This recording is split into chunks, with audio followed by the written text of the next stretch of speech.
Okay, we are live on Facebook. Um, the way I solved it was I went and bought a bunch of, this was Canada Day. I'm not really that nationalistic, but, so I had like two of these mugs so that, there's always one that won't disappear. Um, we're live on Facebook. My name is Allan. This is the online Gurdjieff group. I know a couple of people are under the weather, tiredness, flu, illness. I've been back for a week now, but I was away for about 4.5, nearly 5 weeks. A very interesting experience for myself.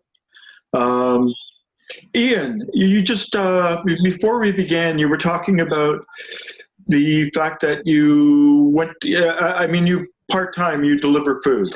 And you went into a Thai restaurant and you picked up a piece of candy, and I'll let you finish the story. A little sugary guava flavored thing. They just keep a big bowl by the register. But I ate it and I felt, I had it, tasted it go down, and I felt the sort of the sweetness of it in my stomach area. And there was an awareness, like a presence in my solar plexus or my stomach, kind of between my ribs and my navel, that I was able to hold that presence there while still being, sort of normally present in my head, moving around and doing stuff.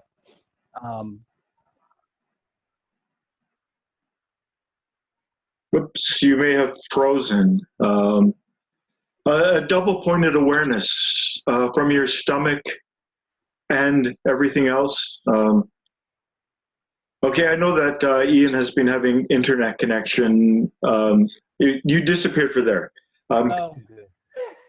So you had this awareness in your head and in your stomach. Yeah, both at the same time. For how long? It was very noticeable for most of the rest of my shift until I got home. So I'm not sure when exactly it started, but I was working about 5.5 hours. So it was at least 2 or 3 hours. Okay. Oh, that for you again? Well, we're hearing you, but you're frozen. So I'll try and be. There you are again. Okay. Yeah, so it was maybe 2 or 3 hours. And when I think about it now, I can sort of tune into that area more so than I normally can. It feels like some kind of connection opened up. So something in you shifted with the guava flavored piece of candy. Yeah. Before we started broadcasting on Facebook, I asked you, what kind of candy it was. If there was anything special, Thai, it could have been, the Asian, maybe there was some kind of special ingredient in it. Guava, I'm not sure what guava is. I've heard the name. Is that some kind of traditional Chinese medicine ingredient? Something that can sort of energize you perhaps, or at a certain quality? I'm not sure. It's a tropical fruit. It happens to be one of my favorite, Hawaiian type flavors.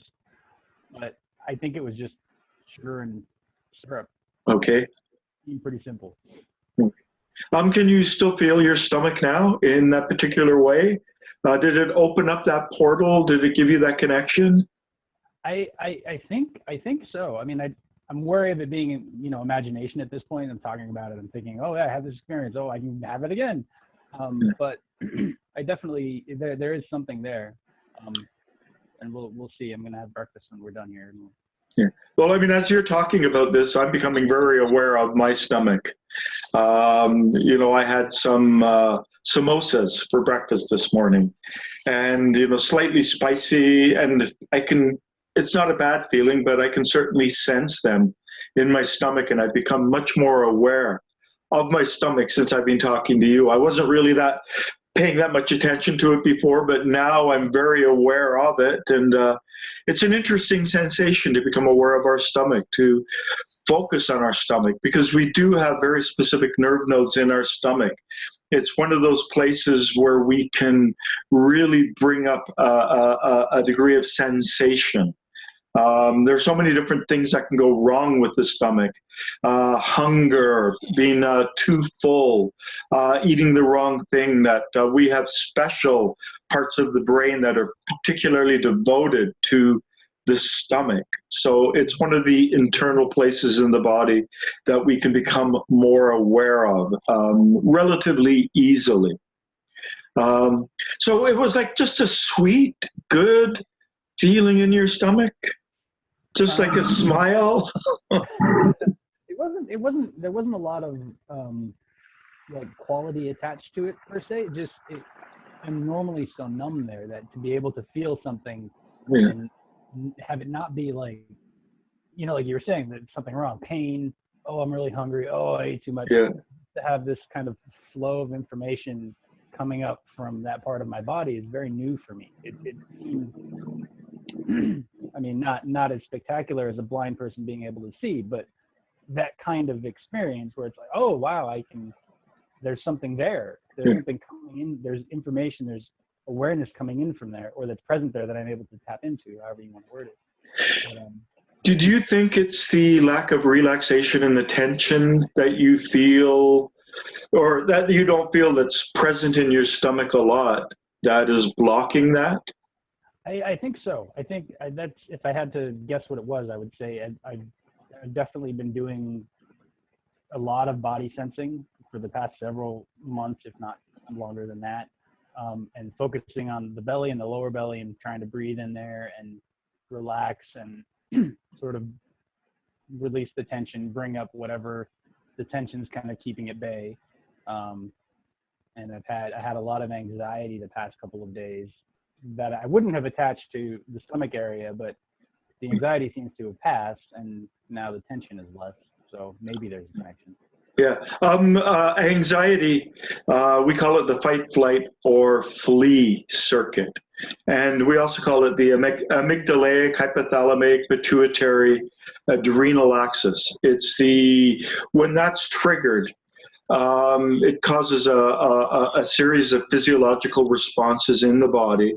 The two most important and most noticeable ones are that blood is redirected from non-essential parts of our body into our big muscles so that we can fight or we can run away.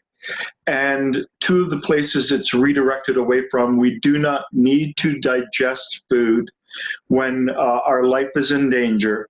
So people who suffer from chronic anxiety often have some kind of digestive issue because the blood is not there helping the digestive process. And the other place is we don't need to have higher thoughts.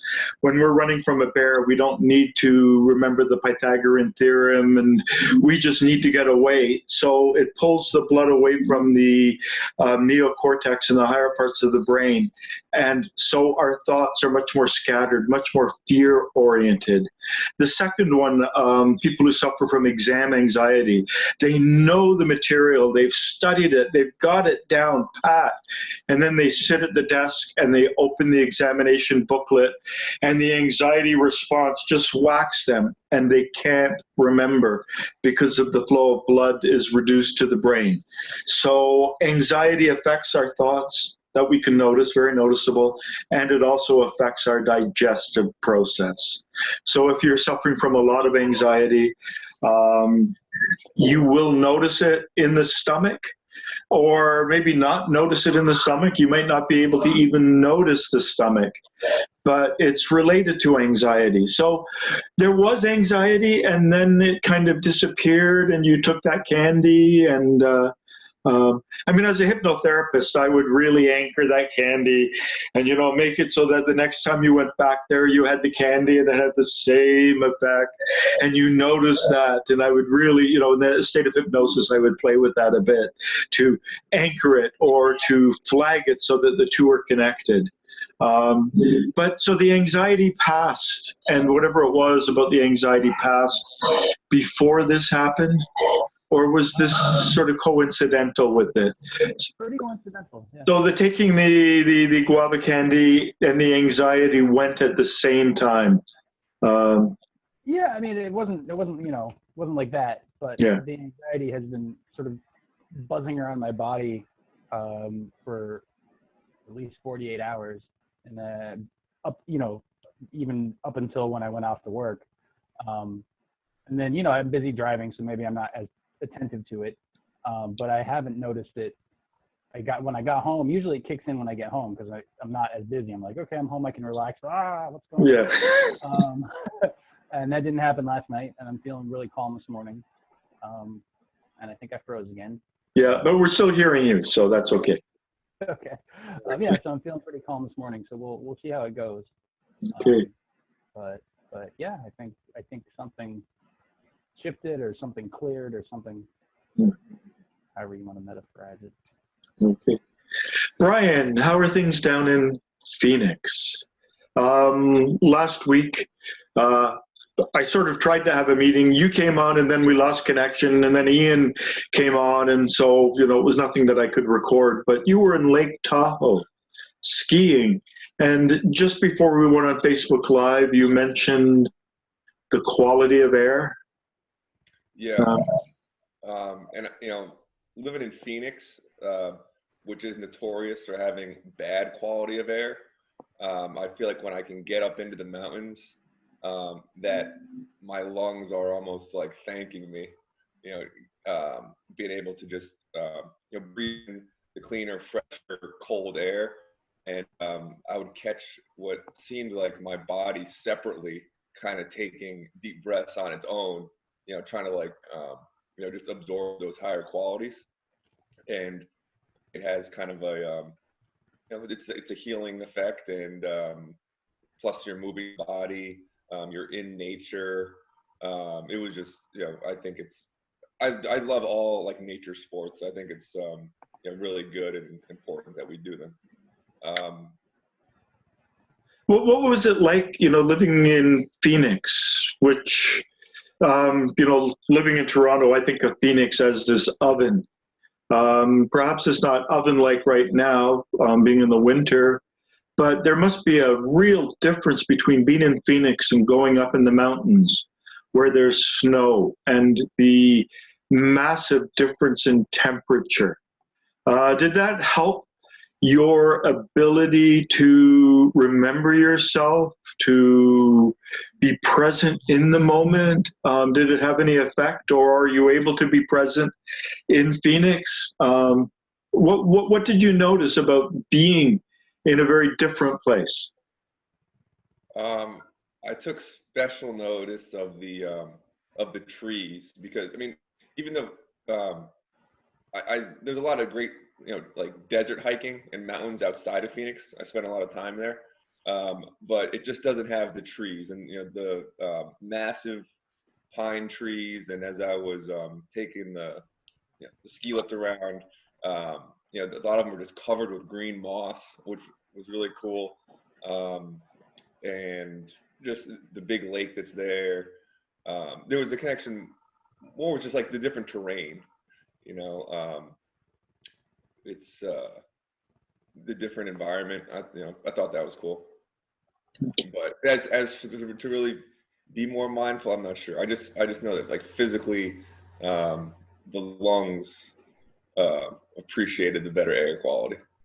It's dusty down here, and there's no wind, and it's hot. So it's there's actually, if you look on the maps on your phone, there's an AQI, which is the air quality index. And the air quality index in Phoenix, especially in the summer, it's sometimes around like 120. And when I was in Tahoe, it was like 8, which is about as good as it can be. So I noticed that after my lungs already had noticed it, but it was that was pretty nice. What is the temperature right now in Phoenix, where you are? Can you guess the daily? Probably in the low 70s. Okay, that's not bad. Yeah. We're minus 10, I think, around here, and I'm thinking Celsius, and you're speaking in Fahrenheit. I think we're down to about 15 Fahrenheit, somewhere in that range. So it's a little cool here. Yeah. So let me just share my screen, make sure all of this is all still working. So the vow of inner work the recognition and the awareness that we are not just doing this for ourselves. So we are doing it for ourselves. I work for myself. I work for mankind. I work for the earth herself. Mr. Gurdjieff told one of his students, the writer Catherine Hulme, who wrote The Nun's Story, he said that do not be identified with your body. It is not your body. It belongs to great nature. So we really wear this meat suit. It's not ours. To believe that we are our body is a mistake. Our body is a loyal companion. It's with us for our whole life, but it really comes from the earth and will return to the earth. And then he also told her, do not become identified with your essence. This is the body is the self in world 48. The essence is the self in world 24. He told her that it's not that we have an essence. Our essence is human essence. And the metaphor that I think of is a glass of water, and my essence is one drop taken out of that glass of water that will return to that glass of water. And so that the work that I do on my essence has an effect on humanity as well. And then Mr. Gurdjieff's vow that he told one of his students in France during the Second World War, as recorded in Roger Lipsy's book, Gurdjieff Reconsidered. I wish to be. I can be. I have the right to be. I have the ability to be.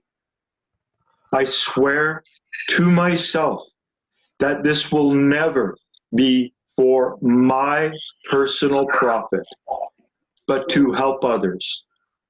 I wish to be to help others. This is to be understood as a vow. And I would add to this, I would say I wish to be to help others and to help the earth herself, to work along those three lines of work. So let's just become aware, become mindful, become conscious of the position of our body in space. Become aware of the general sensation of our body, our torso, our legs, our arms, our head. And then become aware of the effect of gravity on our body. Notice how gravity is pulling our body down. Perhaps become aware of your sitting bones in your buttocks, underneath your thighs, perhaps your feet as they touch the ground. Try to develop this awareness of gravity.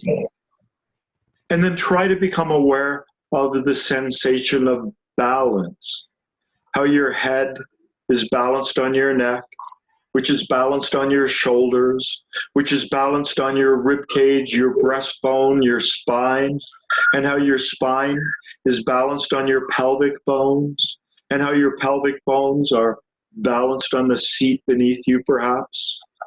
Try to become aware of this internal sensation of balance. And then try to become aware of the temperature of the air around you.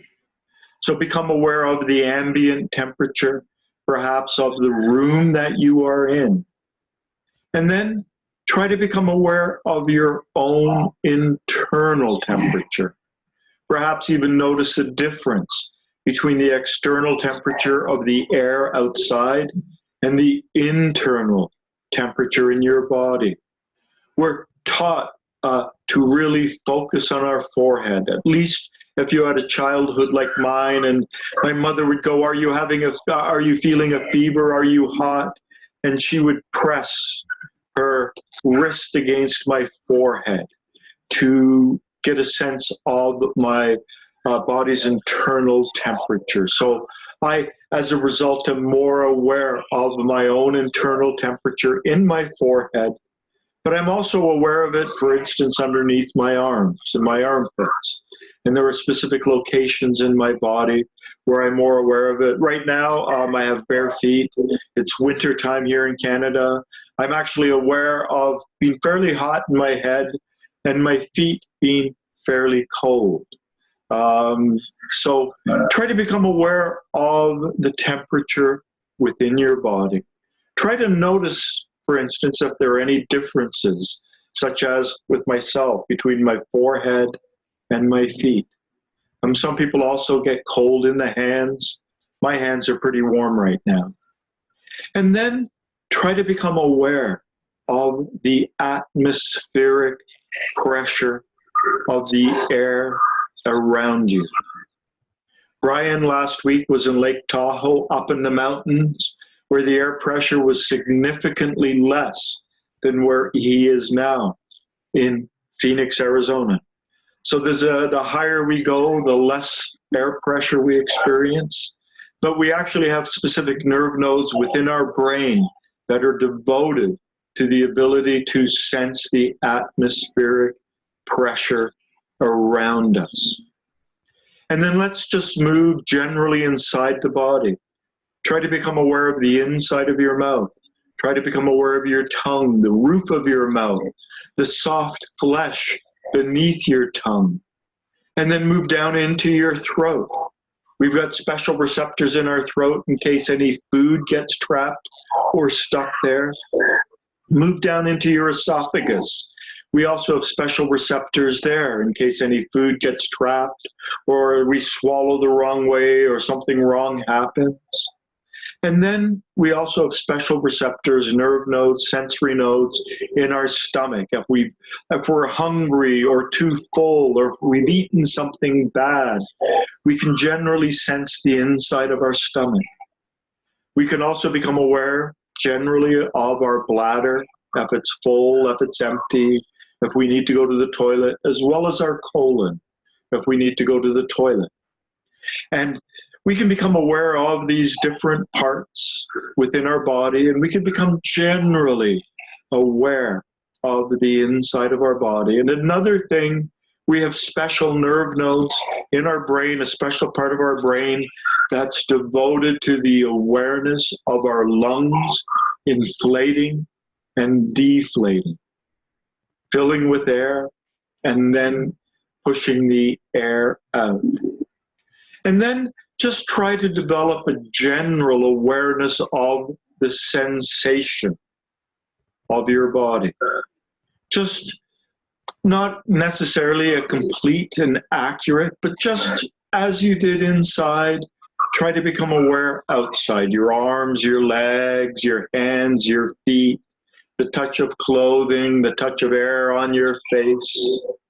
Just try to develop a general awareness of your physical body. And then be aware that this power of attention, this power to deliberately and intentionally focus your attention is a product of the prefrontal cortex of your brain. It's a product of your head brain and the most advanced part of your head brain. A dog does not have the ability to feel its right shoulder unless that right shoulder gets tapped. It is not able to consciously direct its awareness to its right shoulder. And as I'm saying this, I know that you are consciously directing your attention to your right shoulder. And then consciously direct your attention to your right upper arm, your right elbow and the bend behind your right elbow, your right lower arm, your right wrist, the palm of your right hand, your right thumb, index finger, middle finger, fourth finger, baby finger, the top of your right hand, and then moving back up your right arm, your wrist, lower arm, elbow, upper arm to your shoulder. And then try to develop the sensation of your entire right arm at once. Sense your whole right arm. And try to maintain an awareness of your entire right arm as you divide your attention and focus another part of your attention on your right hip, aware of your right arm and your right hip, your right upper leg, your right knee, the bend behind your right knee, your right lower leg, your shin and calf, your right ankle, the bottom of your right foot, including your instep, your right big toe, second toe, middle toe, fourth toe, baby toe, the top of your right foot, and moving back up again, your right ankle, lower leg, knee, upper leg, to your right hip. And then develop the awareness of your entire right leg while also remaining aware of your right arm, aware of your right arm and right leg. And hold on to the awareness of your right arm and right leg, and divide your attention again and focus another part on your left hip, your left upper leg, your left knee and the bend behind your left knee, your left lower leg, shin and calf, your left ankle, the bottom of your left foot, including your instep, your left baby toe, fourth toe, middle toe, second toe, big toe, the top of your left foot, and moving back up your left leg, ankle, lower leg, knee, upper leg to your left hip, and develop the awareness of your entire left leg while remaining aware of your right arm and right leg, aware of your right arm, right leg, and left leg.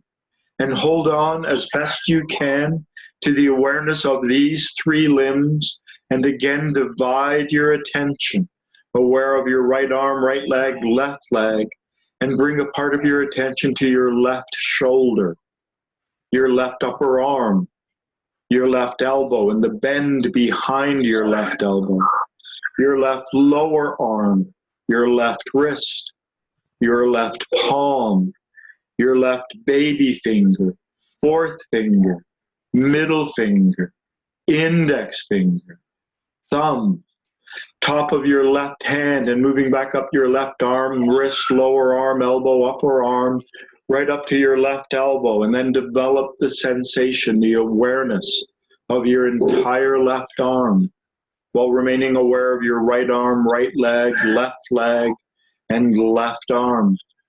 Hold on to the awareness of all four limbs. Become aware of all of them at once, your right arm, right leg, and left arm, all at once, and hold on to this awareness while you divide another part of your awareness and become aware of your spine. And let's focus on the very base of your spine, on sacral number 7, the very bottom vertebrae, and slowly moving up the vertebrae of your spine to sacral 6, 5, 4, 3, 2, 1, and then crossing your pelvic bone into the thoracic vertebrae, 7, moving up, 6, 5, 4, 3, 2, 1, and then in the middle of your back up to that was the lumbar vertebrae, up to the thoracic vertebrae, thoracic 12, in the middle of your back, 11, 10, 9, 8, moving into your upper back, 7, 6, 5, 4, 3, 2, 1, and then moving into your cervical vertebrae, cervical 7, 6, 5, 4, 3, 2, 1, and then become aware of your entire spine, from the base of your spine all the way up to the top of your spine at once. Aware of all 4 limbs, your right arm, right leg, left arm, and your entire spine. And hold on to this awareness as you divide your attention and become aware of the occipital bone in the very back of your skull, the temporal bones at the side of your skull, the parietal bone at the top of your skull, the frontal bone at the front of your skull, just by your forehead. Aware of all 4 limbs, your spine, and all of these plates in your skull. And then move your awareness into your eye socket, into the bone at the roof of your mouth, into your teeth, facial bones, upper facial bones, into your jaw, your lower facial bones, and then moving your awareness inside your mouth. Become aware of your entire head, aware of all 4 limbs, your spine, and your entire head. And then move down into your throat, down into your chest, across your chest, down into your solar plexus and midriff, and across your solar plexus and midriff, your abdomen, down into your pelvis, and finishing with your reproductive organs. Try to sense your entire body at once. Your right arm, right leg, left arm, your spine from bottom to top, the plates in your skull, the bones in your head, your mouth, your throat, your chest, midriff, abdomen, pelvis, to your reproductive organs. Try to sense your entire body at once. And then we're going to do an exercise that one of Mr. Gurdjieff's students, Willem Nyland, said that it creates this ability for us to receive higher impressions through the solar plexus area. And the solar plexus is very important in these teachings. It is the center point of the self. When we say I am, the I should be sounded within our solar plexus to become aware of ourself. I in the solar plexus, and the am can be in different places, often I in the solar plexus and am in the rest of the body. But this exercise involves breathing into one limb, breathing out the following limb in the following sequence, and then breathing into that limb, and then breathing out the following limb. Let's just move and circulate right now just around the limbs. So I would like you to just simply become aware of your right arm, and then move down to your right leg, and then move across to your left leg, and then up to your left arm, right leg, left arm, right arm, right leg, left arm. One more time, right arm, right leg, left arm.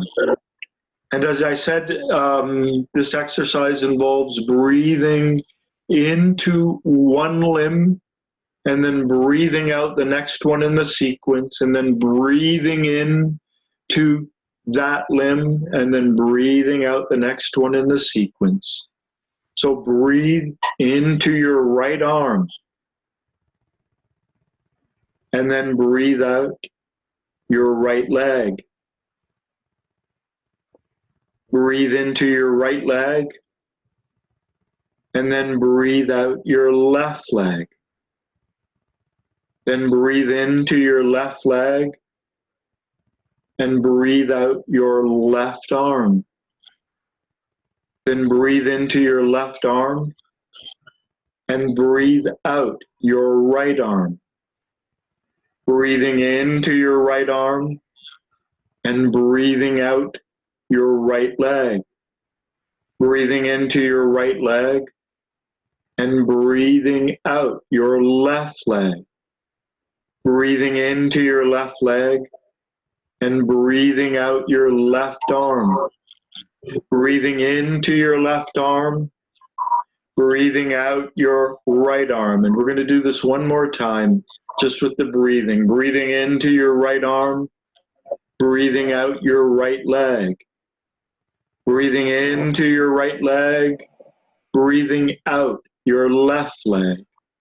Breathing into your left leg, breathing out your left arm. Breathing into your left arm, and then breathing out your right arm. Now just allow your attention to rest for a moment, because there's one more level of complexity to this exercise. Now I understand that a lot of you who are watching this will not be able to do it at this level, though some of you will. In previous meetings, I've talked about the difference between feeling and sensation. Feeling is more blood-borne. It's more of an effervescent quality.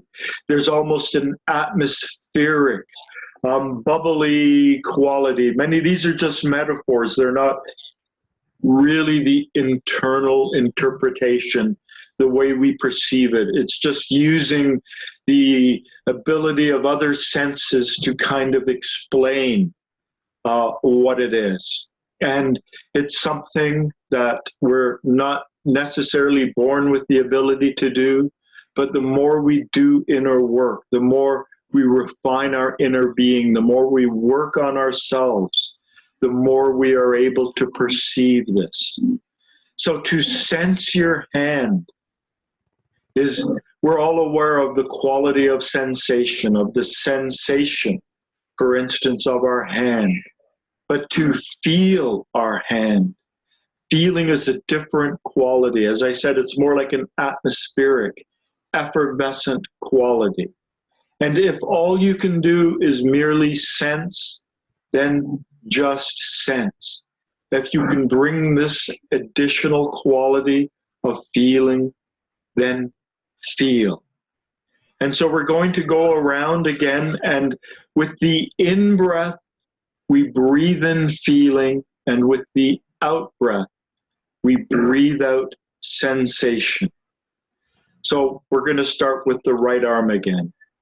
Breathe in feeling into your right arm, and breathe sensation out your right leg. Then breathe feeling into your right leg, and breathe sensation out your left leg. Then breathe feeling into your left leg, and breathe sensation out your left arm.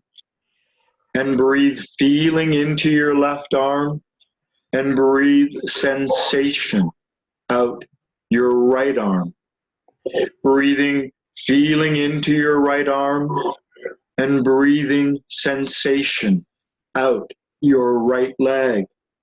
Breathing feeling into your right leg, and breathing sensation out your left leg.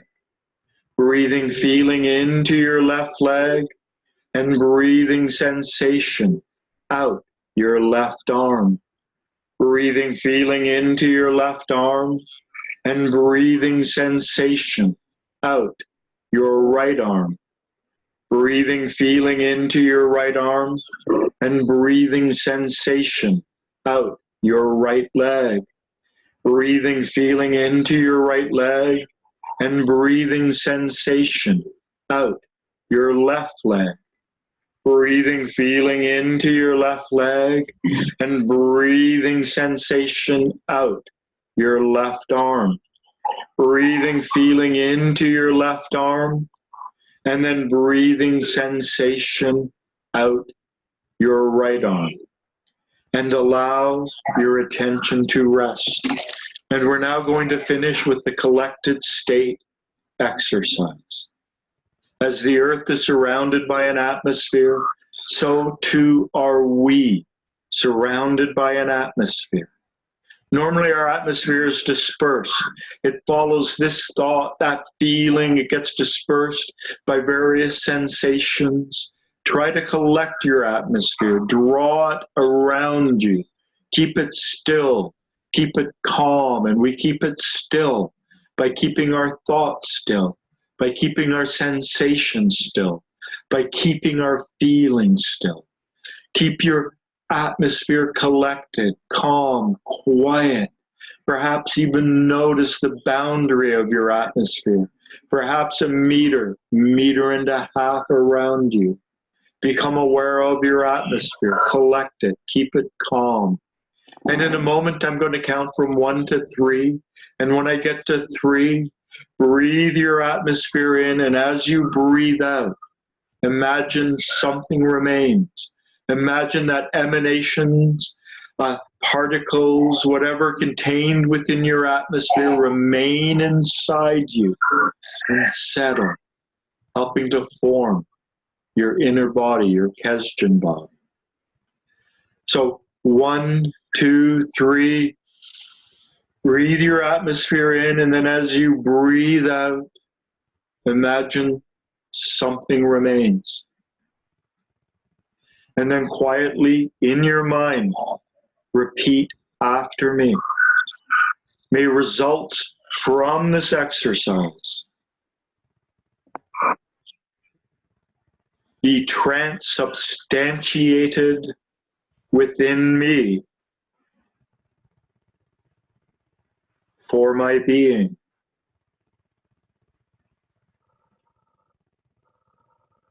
And then just slowly return. I don't want to put the two of you on the spot, but any observations with the exercise, particularly the going around the limbs? And you don't have to say anything, just to let you know. That definitely helps with the distinction between feeling and sensation, for sure. Yeah. I think you describe it as a kind of like an atmospheric quality. You know, it's almost like a very subtle like tingling. Yeah. Sensation. Yeah, I mean, I can only use the metaphors within me. And I know other people have described it slightly differently, but those are my metaphors: atmospheric, effervescent, just the way I perceive the difference between feeling and sensation. Mr. Gurdjieff gave a wonderful exercise, and I couldn't figure out why. He said, 3 fingers. Sense one finger, feel the other finger, and think the other, trying to get us to differentiate between the two. And then when I really began to work on feeling, noticing that we can feel our feelings in our extremities better than we can anywhere else in our body, I thought, wow, the fingers, that's the easiest place to feel feeling. So, for a while, I couldn't figure out when I first came across it, why should we focus on feelings and sensations and everything in our fingers? We can sense our fingers easily. We can think about our fingers fairly easily, but the atmospheric quality that flows up, the effect of oxygen, we can feel it on our extremities. And so it's easiest to feel in those regions. But once you feel it in those regions, to bring it up into the arm, to feel feeling in the entire arm. So you were able to do that, Ryan? Okay. Sure. Okay. Okay. So Ian asked me a question. I'm not sure if this is going to be the answer, but it was about the intellectual center. And so what I did was I went through in search of the miraculous, and I looked at all of the references to the intellect and the intellectual center. And this will be something I will continue next week. I'm not going to touch upon the formatory apparatus right now. I just want us to get a general sense of the centers. And the difference. And someone also asked me, sent me a private message asking me how we can differentiate between various things within ourselves. And so I will go through some of that today. 3 parts or 3 stories. Gurdjieff said that centers, and all of these quotes come from In Search of the Miraculous. Gurdjieff said that centers were divided into positive and negative parts, but he did not point out that this division was not identical for all the different centers. Then he said that each center was divided into 3 parts or 3 stories. And it's this latter. The way Mr. Gurdjieff taught Uspensky was he would give him a little bit, then a little bit more, and then he would clarify, and then a little bit more. But when he talked about 3 parts or 3 stories, here it's necessary that when we talk about 3 parts or 3 stories, they exist in a very, very specific way. And the formula is the higher blends with the lower to meet in the middle. So when we talk about 3 parts or 3 stories, we can only actually talk about 3 orders or levels of reality, and they have to be together.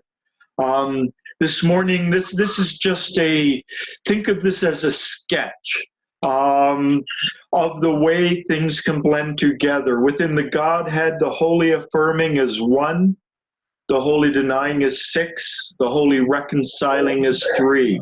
So on the very left-hand side, let me see if I can. So the very left-hand side here, we're actually talking about the level of the Godhead. We're talking about the highest level of reality. But as you notice, the higher blending with the lower to meet in the middle. So this can only blend with this to meet between them. We cannot have, say, a 3 blending with a 24 or a 48.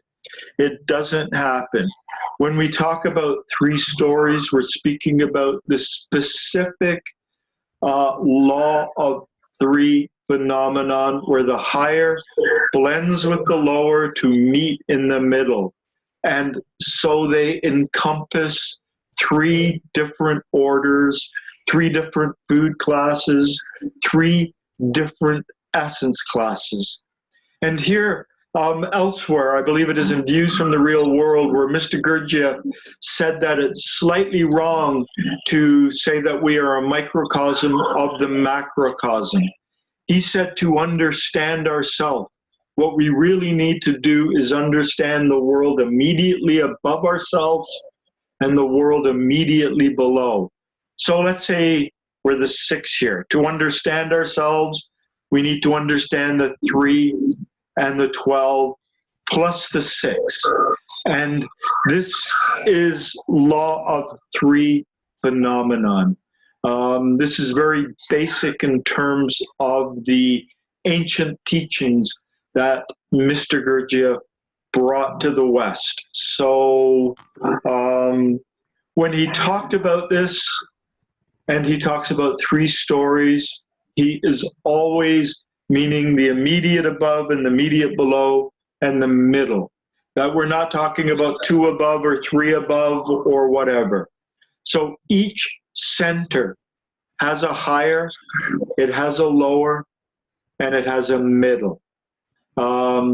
So this is where it gets very advanced, to try and figure out what the higher is to what the lower is. Within ourselves, right now, become as mindful and as aware as you can of your hands. The sensation of your hands. Aware of your hands. This requires a very specific energy. In the food diagrams, this awareness of our hands is a product of Law 48. Now, in order to sense our hands, we have to have Law 24, we have to have So 48 and C12 as the higher. And C12 blends with So 48 to meet in the sensation of our hands. Any kind of sensory awareness involves this same blending of the higher, that hydrogen 12 blending, meeting with hydrogen 48, and what we experience as the sensation of our hands, the sensation of our body, is the product of that. So everything that goes on within us, every thought, every feeling, every perception is a higher blending with the lower to meet in the middle. So we've got to start doing our best to try to discover the law of three, this within us. Now the hydrogen 12 that meets with the 48, a moment ago your foot was transforming hydrogen 48. It was that mechanical non-awareness. Now that you become aware of your feet, you have moved them up. You're at a different state, a different level of energy. And hydrogen 48 is that mechanical state of non-awareness. And hydrogen 12 is almost like, a hand behind our head. We can't see it. It's higher, but it's there. So function.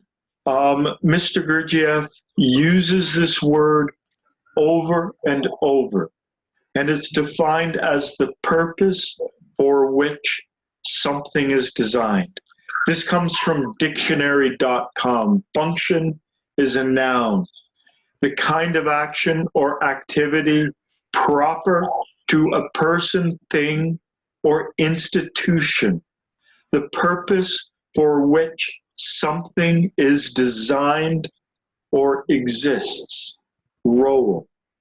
So whenever we come across the term function, this is the purpose for which something exists. Functions. Man number one means man in whom the center of gravity of his psychic life lies in the moving center. This is the man of the physical body, the man with whom the moving and the instinctive functions constantly outweigh the emotional and thinking functions. Man number two means man on the same level of development, but man in whom the center of gravity of his psychic life lies in the emotional center. That is, man with whom the emotional functions outweigh all others. The man of feelings. Man number three means man on the same level of development, but man in whom the center of gravity of his psychic life lies in the intellectual center. That is, a man with whom the thinking functions gain the upper hand over the moving, instinctive, and emotional functions. The man of reason who goes into everything from theories, from mental considerations. Now here I want to point out a couple of very important things. If we go to the New Testament, if we go particularly to the Pauline epistles, the letters of Paul, he uses three very specific words in very specific ways. And contemporary biblical scholars and people who are focused on the Bible aren't aware of the real distinctions between these terms. And the terms are soma, psyche, pneuma, which have been translated as body, mind, spirit, body, soul, spirit. They're really different orders, different levels of reality. Soma is world 48. And he also talks about carnal man. Carnal man is mechanical man. world 48. Psyche is world 24. We can also call this the world of essence, the world of personal consciousness. To be aware of my hands, the sensation of my hands in this moment of mindful or personally conscious awareness are lifted up into world 24, the realm of psyche. And then the realm above that, pneuma, is spiritual realm, the spiritual man. Psyche is natural man. So St. Paul used carnal man, natural man, and spiritual man. Mr. Gurdjieff would have said, mechanical man, man who is personally conscious, and a man who has his real I. But Mr. Gurdjieff, remember, he was a Greek Armenian. He was half Armenian, half what I forget the exact name, Cappadocian or something like that, Greek. They were 1,000 years removed from Greek, but they were ethnically Greek, and they still spoke Greek. He was, he learned Greek as a child. So whenever you come across, whether or not it's in Search of the Miraculous or it's in Tales, whenever Mr. Gurdjieff uses the word psychic, he's actually referring to world 24. Even though the intellectual center is lower than that, the center of gravity of his psychic life, when he's referring to that, he's referring more to the level of the essence. So every time you come across the word organic, he's speaking about the level of soma, that's world 48.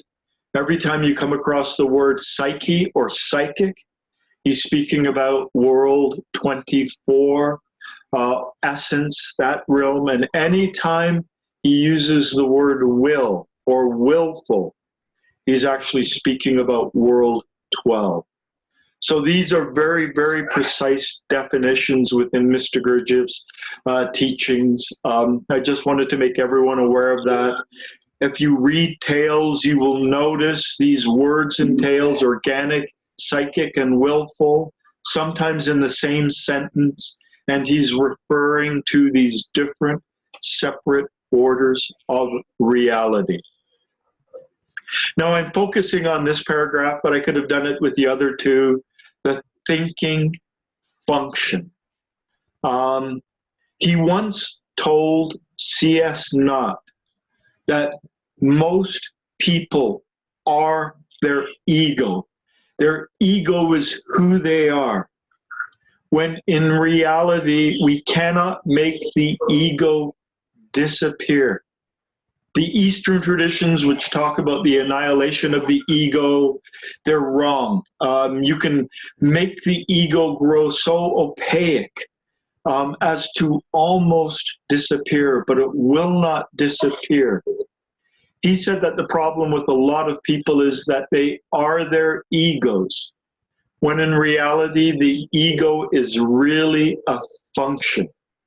And the metaphor that I came up with is the ego should be like this mask that we keep in our back pocket.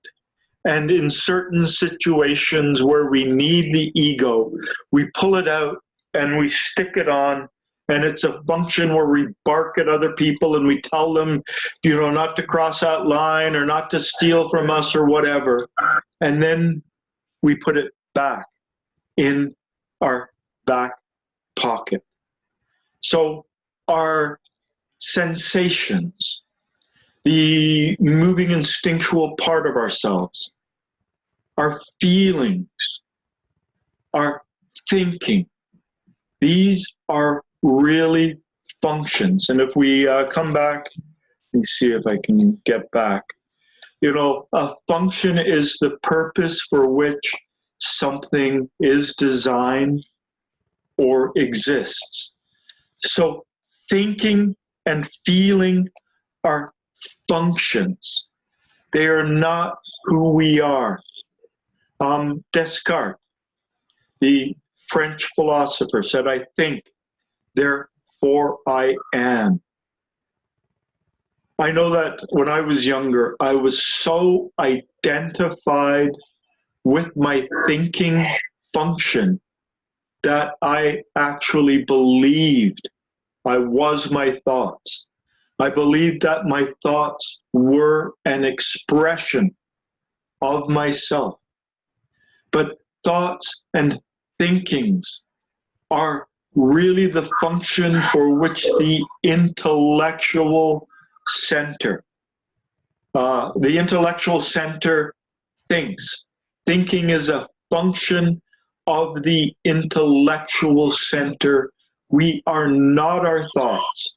We are not our feelings. We are not our sensations. These are functions. They're instruments. And all too often we get so identified with our thinking, with our thoughts, with our emotions, with our sensations. Oh, my body hurts, I'm ill, or I'm so upset, or, the thoughts that we have, we become them. And this is an extreme form of identification. As the ego should be a function we keep in our back pocket and pull out and put on our face and interact with the world when it's necessary, we have to begin to think of our thinking, of the thoughts in our mind, of the ability of our mind to think, that ability to think is really a function of the intellectual center within us. We are not those words. We are not those thoughts. They are a function of this part within us. And this is very important to understand, that we are not our thoughts. We are not our feelings. We are not our sensations. They are a very important part of us and part of our experiences, but they are mere functions. They are instruments. They are what happens when the intellectual center works. Thinking happens. So to observe himself, a man must begin observing himself as though he did not know himself at all, as though he had never observed himself. When he begins to observe himself, he must try to determine at once to what group, to which center belong the phenomenon he is observing at the moment. Some people find it difficult to understand the difference between thought and feeling. Others have difficulty in understanding the difference between feeling and sensation, between a thought and a moving impulse. Speaking on very broad lines, one may say that the thinking function always works by means of comparison. Intellectual conclusions are always the result of the comparison of two or more impressions. So you're at the grocery store. You pick up a red apple and a green apple. The thinking function, this is a red apple, this is a green apple. The thinking function compares and also contrasts between the two of them. It's very much an intellectual activity. Sensation and emotion do not reason, do not compare. They simply define a given impression by its aspect, by its being pleasant or unpleasant in one sense or another, by its color, taste, or smell. Moreover, sensations can be indifferent, neither warm nor cold, neither pleasant nor unpleasant. White paper, red pencil. In the sensation of white or red, there is nothing either pleasant or unpleasant. At any rate, there need not necessarily be anything pleasant or unpleasant connected with this or that color. These sensations, the so-called five senses, and others, like the feeling of warmth, cold, and so on, are instinctive. So this is giving us what the instinctive center is. The colors, warmth, cold, so on. Feeling functions or emotions are always pleasant or unpleasant. Indifferent emotions do not exist. Here it's important to realize that he talked about the head brain, body brain, and feeling brain. These are all brains. They're all different forms of intelligence, different ways of apprehending and understanding the world. We pick up a red apple and a green apple, and we can compare. One is red, one is green, one weighs this amount, and the other weighs that amount. That comparison is the head brain. Seeing that one is green and one is red, that's the instinctive brain. But do I feel like a red apple, or do I feel like the green apple? That decision is made by the feeling brain. There's a whole branch of psychology that explores the role of feelings in decisions. And they've determined that the most important purchases we make in our life, major purchases such as a car or a house, are ultimately done with our feeling. We can actually figure that two cars are very, very similar, and we can compare the characteristics, the gallons that they get, the miles per gallon, and braking and safety and this and that. And the comparison and contrasting between these different things is the head brain. But ultimately, what tips the balance, why we decide to purchase one car as opposed to the other, is because we feel. This one feels better. It feels more pleasant. This one feels more unpleasant. So there's a deep and profound intelligence behind feelings. And the more we become aware that our feelings are really functions, and that we're not our feelings, and that we use this intelligence of our feelings, we can actually begin to make better decisions. Should I wake up early tomorrow? Should I wake up a little later? Well, if I wake up early tomorrow, and we can do the comparisons and the contrasts, but ultimately we make the decision based on whether or not we feel we should wake up early or wake up later.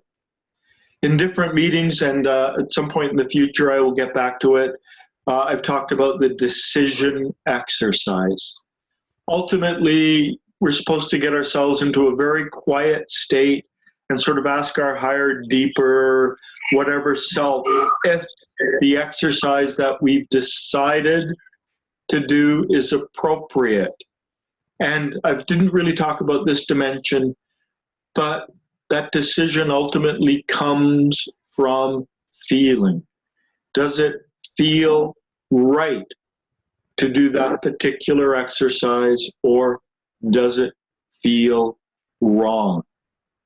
So to become aware that our thinking is really a function, all of our thoughts are a function, our sensations are a function, our feelings are a function, we are not them, that they have a specific purpose, they are designed to do a specific task. So our thoughts, our thinking is designed to compare and contrast. Our feelings are designed to, do I prefer this or prefer that? Which is more pleasant? Which is less pleasant? Whereas our sensations are a bit more objective in terms of white and red and things like that. So again, notice the word psychic. Every normal psychic function is a means or an instrument of knowledge.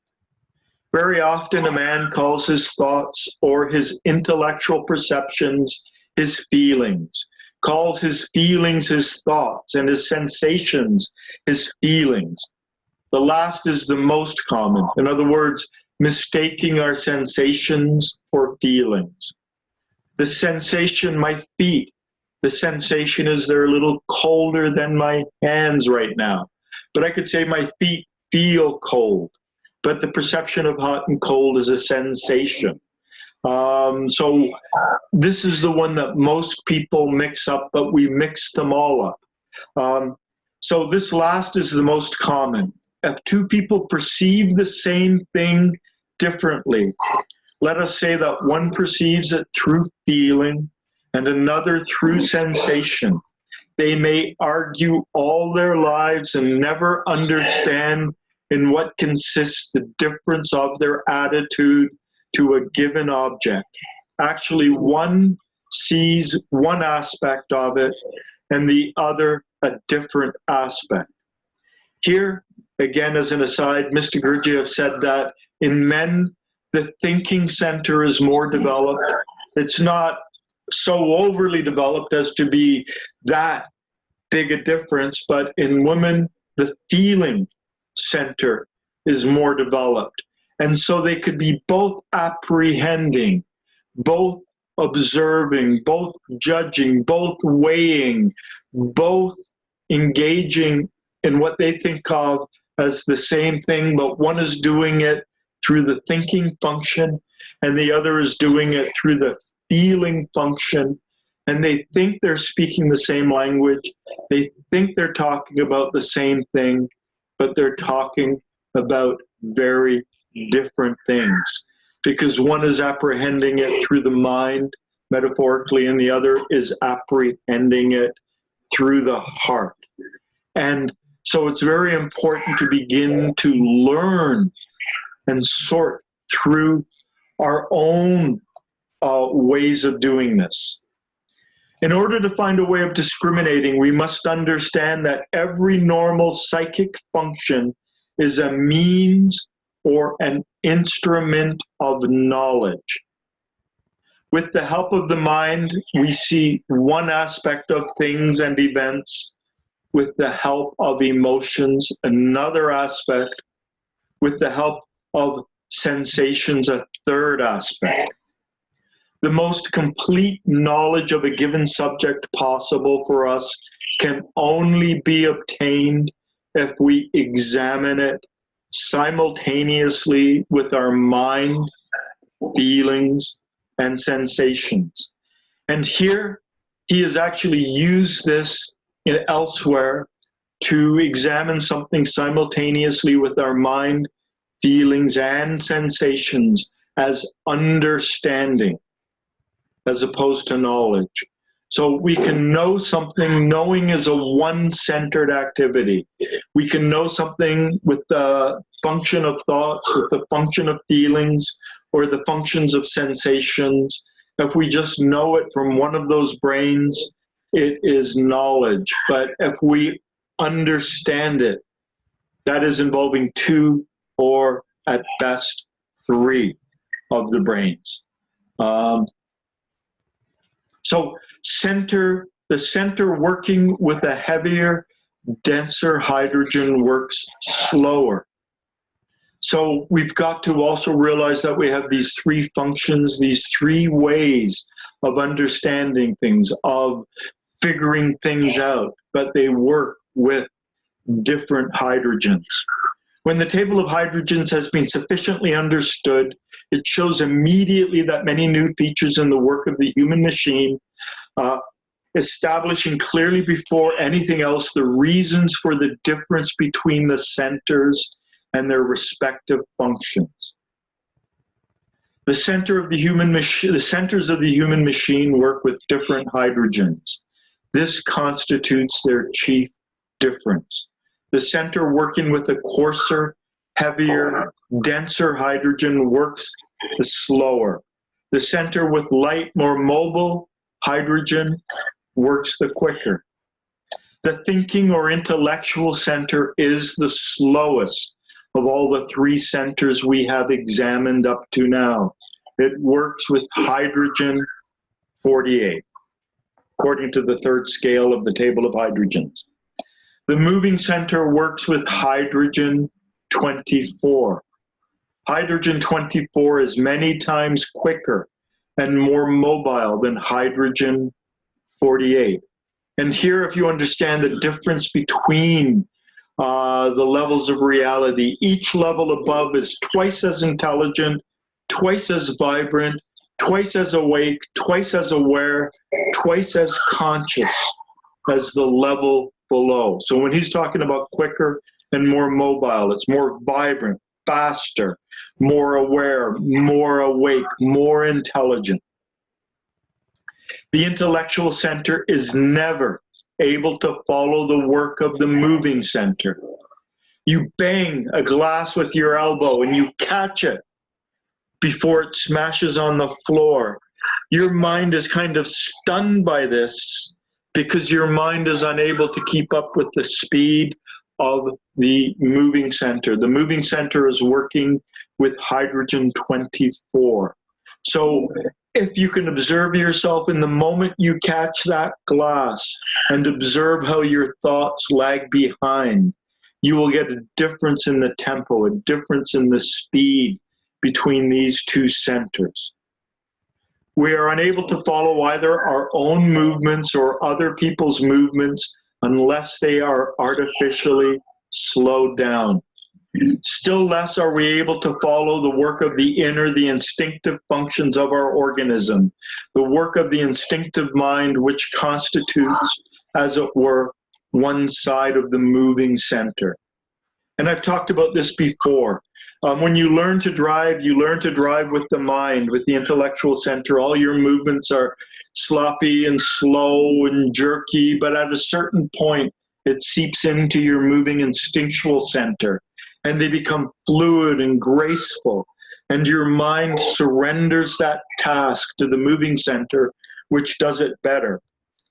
The emotional center can work with hydrogen 12. In reality, however, it very seldom works with this fine hydrogen, and in the majority of cases, its work differs little intensity and speed from the work of the moving center or the instinctive center.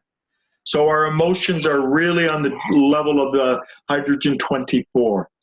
The difference between the speed of our usual emotions and the speed of our higher emotional center is so great that no connection can take place.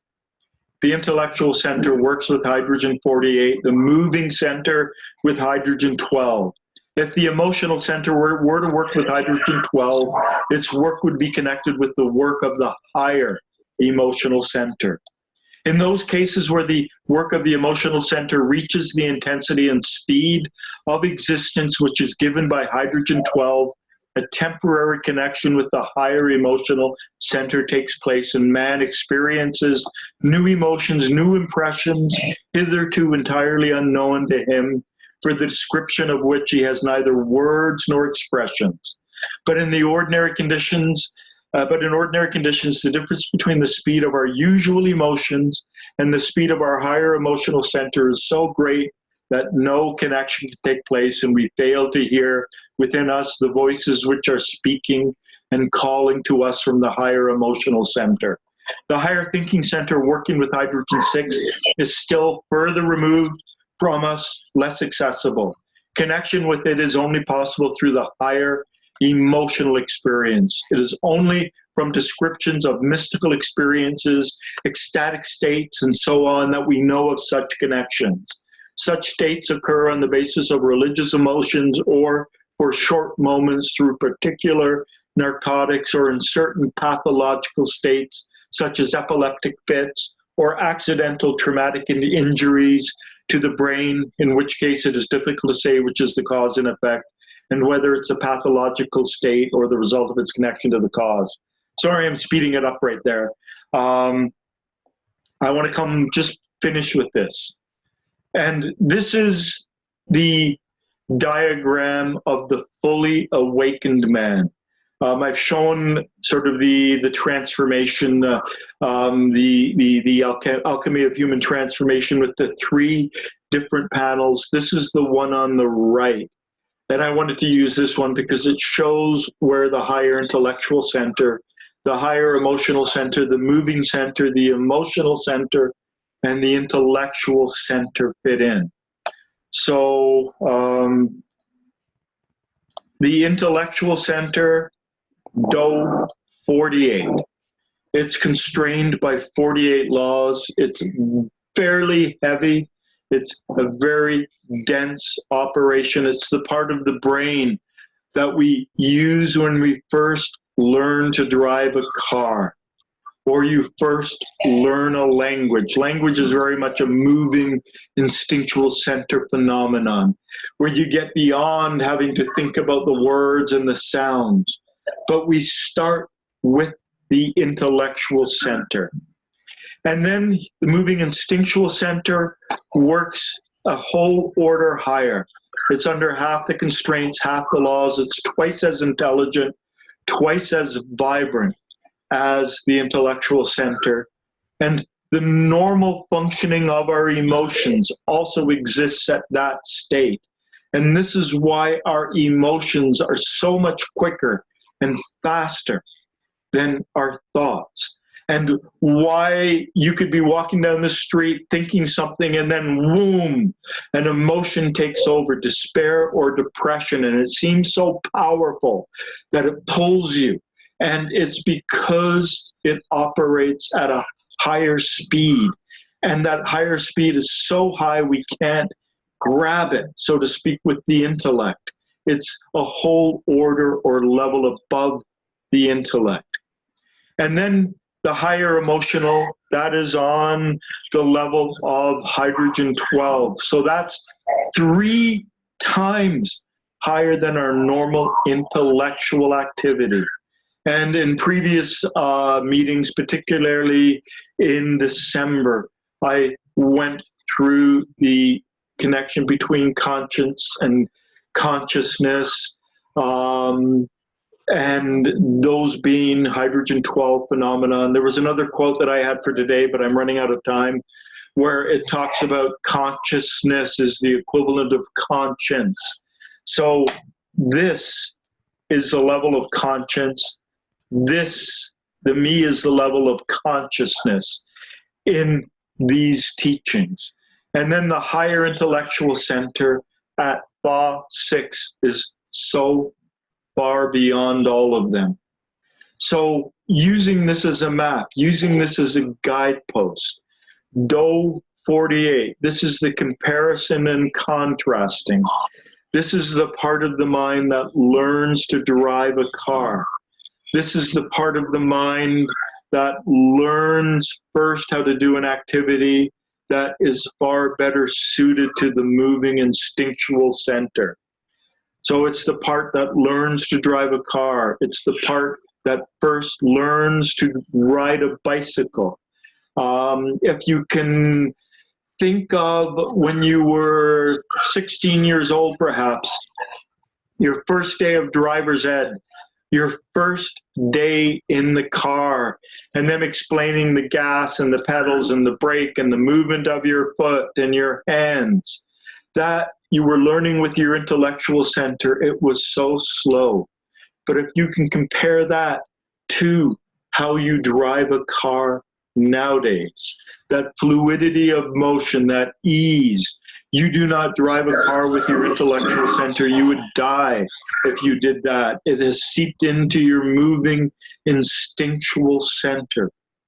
So thinking about how it was when you first learned to drive a car or first learned to ride a bicycle, and then comparing it to driving a car or riding a bicycle today, you can begin to get a sense of the different orders, the different densities of these activities. Now, unfortunately, within most of us, this is the realm of our experience between World 48 and World 24. We can experience some of the denser emotions. This emotion right here down at Ray 96. This is what I call the lucid emotions, where we have completely lost ourselves in the emotion, like homicidal rage, you know, that anger, where we are the anger, or an absolute terror and fear, or an absolute despair. They're really, really heavy, dense emotions where we are no longer present. And this is on the level of 96. And level 96 in terms of the ray of creation is the level of the world. So road rage or homicidal rage or all of that, where we become the anger, it's such a dense emotion. And this is the level where we feed the world. Now, we also have mechanical emotions, for instance, at the level of 48. The mechanical emotion, a lot of people suffer from a mechanical form of depression. They're not even aware that they're depressed, but everyone around them just thinks this person is prickly, they're negative, they're this, they're that. So it gets more complex as we begin to examine it. But at the beginning, try to become aware of comparing and contrasting. Try to become aware of when an observation is, I like that, I don't like that. I want that, I don't want that. Those are the difference between the thinking and the feeling. Then try to become aware of instinctual functions, colors, smells, hot, cold. Cold, my cold feet can actually bring on the feeling that I don't like that, but just the observation of my feet as cold is a moving instinctual observation. But boy, I don't like cold feet, brings it into the realm of emotions. So to try and use this to analyze everything that's going on. At any rate, it's just slightly past noon. I've got a client coming at 1. I'd like to thank both of you for being here. And for those of you who are watching on Facebook Live, thank you. And for those of you who are going to be watching later on on YouTube, thank you. Questions, I love questions, send them to me. At any rate, we're out of time. I'd like to thank you all guys for being here. Take care. Bye now. And Thanks, Allan. take care.